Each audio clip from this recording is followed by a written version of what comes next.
All right, good morning, everybody. I'm Aaron Heiser of Maker's Leather Supply, and we're still working on our project box for August of 2025, which is the tally book. Okay. In the last video, I tooled and oiled the piece of leather, and in this video, we're going to do this to it. Okay, so if you want to learn how to do what I've done here, follow along. I used an airbrush for all the dye. Then I applied what's called a resist to it, and then I used antique paste to really bring out all the tooling in it. Okay, so here we go. All right, so to create the color effect that we've done on this tally book project, we first thing we have to do is dye. Okay, but the very first thing I have to do is put on some gloves. I do not touch a bottle of dye without gloves on because I don't like having hands that are brown all day. People assume that you don't wipe good and stuff like that. It gets us just ugly and messy. And anyway, so I've got out my airbrush here. I'm going to airbrush 2 colors of dye onto this project, and we'll get to it. I'll talk about it while I do it here. Okay, so I have moved out to the warehouse because, well, airbrushing is messy. So, all right, so I have 2 colors here. I'm going to use golden brown, which is kind of a lighter brown, and then show brown, which is kind of a darker brown. I'm going to take the golden brown first and put it all over the entire project. And then I'm going to take the show brown and I'm just going to hit up the edges, and then I'm going to fold it in half and do that fold as well. And that will give it a nice aged effect and make it look cool and antique-ish. I don't know. So dye, most people don't think about it, but you do need to shake it up. That stuff will separate, and who knows how long it's been on your shelf, the store's shelf, the manufacturer's shelf. I mean, just who knows, you know? So I shake it up a little bit, and then I pour it into my airbrush. Now, when doing different colors of brown, I forgot another important thing, which is paper towels. I should have had paper towels out here. So I'm going to pause this. I'm going to run in and grab some paper towels. I'll be right back. All right, always have a paper towel or 2 at hand, just in case you make a boo-boo or spill a little bit or whatever, because dye is a very, very thin liquid, and it will just spread and spread and spread. So I like to airbrush my dye because the airbrush will do a really great job of getting an extremely even coat. And then even better than the even coat, you'll get the true color of the dye that you're looking for. If you've ever used like a dauber or something to try to spread dye, by the time you get it even, it's darker than you wanted it to be. Let's say you're using a light brown, but by the time you get it all nice and even, it is definitely a dark brown. So yeah, an airbrush will help with that, okay? So what I'm gonna do is I'm gonna go along with this golden brown. First thing I've done is just shoot a little bit on the table here, make sure that my airbrush is functioning properly and it's not splattering it and stuff like that.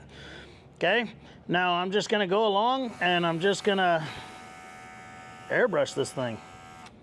Well, hang on a second. There we go. There's the color I need. And I'm just going to go back and forth. Now, the one drawback to an airbrush is whatever angle you're hitting it at, you need to come back and hit it from a different angle and do it a second time. Because if you just do it from one angle, then you'll have areas where the dye didn't get to, because this is a 3D image.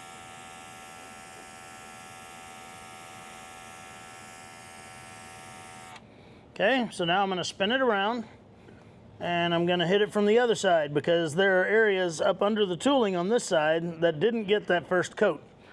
Okay, so here we go again.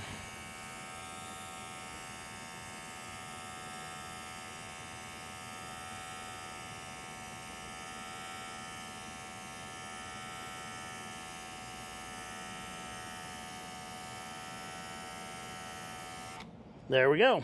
So that is all of the golden brown that I'm going to use.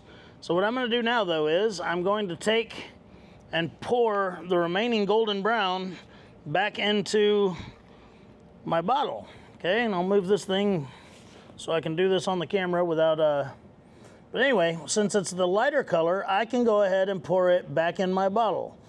All right, had I done the darker color first, I couldn't pour it, well, I could pour it back into its own bottle, I guess. But anyway, where I'm going with that is after I've done, like, I don't need to clean this out in between coats since I'm going from a lighter to a darker brown, okay? Because I'm just not that picky.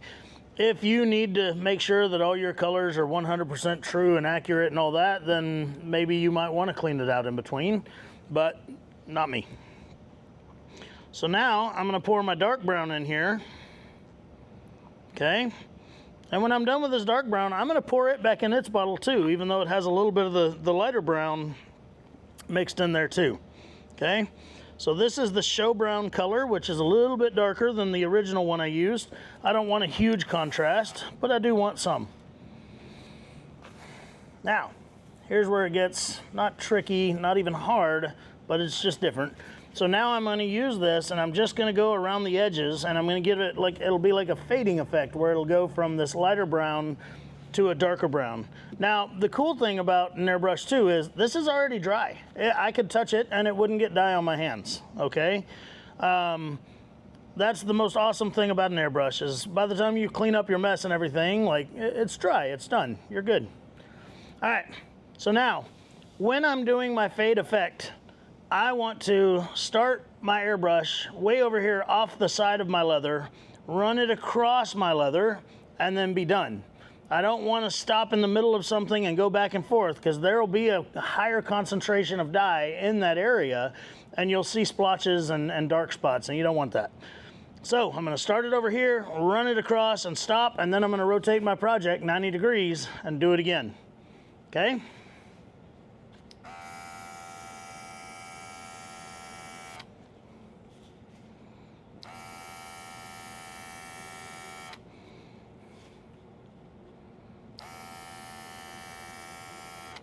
Okay, and I'm not just getting the border, I'm getting the border and some more of the actual project, because like I said, we're kind of doing this as an antiquing type effect and not just as a coloring effect. If I wanted to just get the border, I'd get a dauber out and just do the border, okay? Now I'm gonna do a little bit, I'm gonna do a little bit more, and I want it to be a little bit wider as I go. So I'm gonna do it again.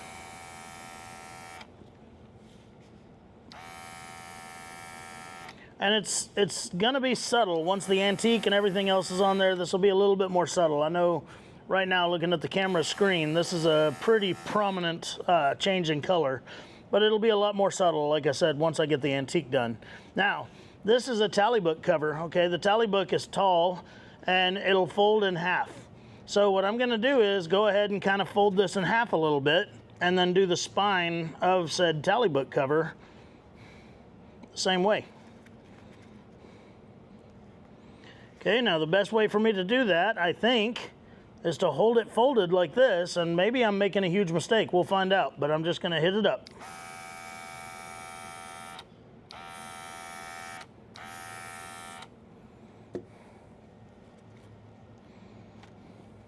I think it'll be all right. I may just do one more. I want it a little bit wider than that, so I may do one more pass, but I may be making a mistake by doing that. Who knows? It'll be all right. Looks good. All right, so when the book is folded now, it'll have that color on both sides, so it'll truly look like, again, like an antique type effect and not just a dyed border effect, okay? Now, I'm done with that, so what I'm gonna do is pour my show brown back into my show brown bottle. Then I'm gonna clean up my airbrush and stuff, which is super simple. I'm just gonna run some water and alcohol through it. And when we come back, we're gonna seal it and then antique it. So those are the next steps. Do that before that drips all the way through to my work surface there under my paper. All right, so I'm gonna clean all this up and we'll be back. All right, still wearing my gloves. Just finished cleaning up all my dye stuff. Now, one important thing I forgot to mention is while I am doing all this work, all this color work, I usually leave the tape on the back of my project from tooling, and that helps keep the back of it clean. if I get antique or something all over the back of it, then I have to figure out some way to line it or color the back of it so that it doesn't look all splotchy and yucky. Okay, so step 2 in this process, I use this stuff right here. It's called RTC, Sheridan Resist and Finish, okay? Again, I give it a light shake because this stuff will bubble up real bad if I shake it hard. This stuff comes from the Be Natural company, and it is just the best resist I have seen since the old Neat-Like formula back in like the 90s. The old Neat-Like formula. I know they're selling something they call Neat-Like, but that ain't Neat-Like. Anyway, so I have here a sponge that I got wet and then squeezed every drop of water out of it I can, so it's still moist. I'm gonna put some Be Natural RTC on it, just kind of pouring it on, I guess you could say. Get a nice little healthy dose, and I'm gonna put 2 coats of this on here. I'm gonna put 1 coat on it, and in a few minutes that coat will be dry to the touch. Then I'm gonna put a secondary coat on it, and I'm gonna let it set for quite a while. I want this stuff to cure. I tell people all the time, it's like painting your car. Just because it looks dry and feels dry doesn't mean you want to drive it down a dirty road yet, okay? So 2 good coats with curing time. And the reason too that I do 2 coats, besides 1's just not enough for me, is what if I accidentally missed a little swipe or spot on here with the first coat? Well, then that antique is going to affect that area different than it does all the rest of it, okay? So, I'm gonna turn the camera off, but just know in about 10 minutes, I'm gonna come back and put the exact same coat on it, okay? Not anything heavier, not anything lighter, just another good wiping down of it right quick. Then I'm gonna let it set. Time is kind of an issue today. I've got to finish this video today because I've got somewhere else to be tomorrow. So I will set it in front of a fan for a couple of hours to get it just good and dry before I do my antiquing on it, okay? So when I come back, all of that will have been done, and we're going to antique this. All right, so it's been about 6 hours or so. So hopefully this stuff is cured enough. It doesn't feel in any way tacky. It's also a very humid day here, so you got to watch out for that. Now I'm going to antique it. So this is Phoebing's brand black. Whoops, I didn't mean to grab the black. I grabbed the black earlier because I couldn't find the dark brown, but then I found my dark brown. So dark brown, antique finish. Okay, now normally I use a piece of saddle shearling or shearling to apply this, but I can't find any right now. So, you know, as y'all know, the store moved, and sometimes when I needed stuff like that, I just walked over to the store side and got it. So apparently I don't have my own little stash. So anyway, I'm gonna take some paper towels and fold them into quarters here, because no matter what I wipe it on with, I like to wipe it off with paper towels. All right, so I'm gonna do 3, and hopefully that'll be enough. So anyway, since I don't have any shearling, I did find this little foam paintbrush. They're like 50 cents at anywhere, really. I mean, art stores, craft stores, Home Depot, they're everywhere. So I'm gonna take and get a whole bunch of this stuff on here. Okay, got her nice and slathered, and I'm going to slather this everywhere. I mean, I want to make a mess of it, okay? But I'll remind you one more time, I still have my, my tape on the back of this, so that if it moves around on the paper, then I won't get antique on the back of my project, because I don't want to make a mess on the back of my project. I want to make a mess on the front of my project, okay? I'm going to do this as quickly as I can, because the longer this sets, the more chance I have of it creating streaks and stuff like that. So I don't like to leave it on there very long at all. I usually rub it on in circles. Circles one way, circles the other way. You got to get it into all the little cracks and crevices, or else it doesn't look right, okay?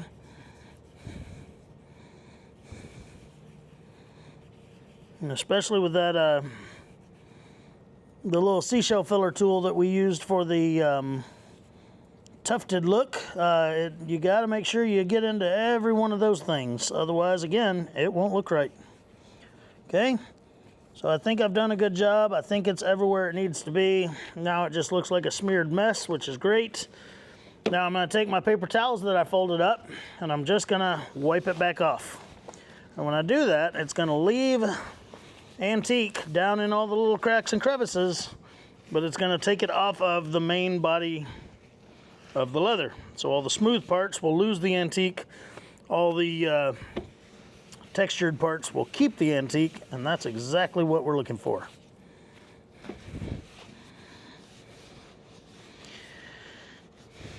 Now, some folks might notice when they use the Phoebing Antique that after a day or two, this kind of, they call it chalking, it gets like this gray haze over it. No big deal, happens all the time, happens to the best of us. Take a soft brush and just brush it, and you'll get that look off of it, and hopefully keep it that way. All right, so there she be, guys. That is now antiqued the way I want it. It's gonna look really awesome once we build this project and put it together. That'll be the next video.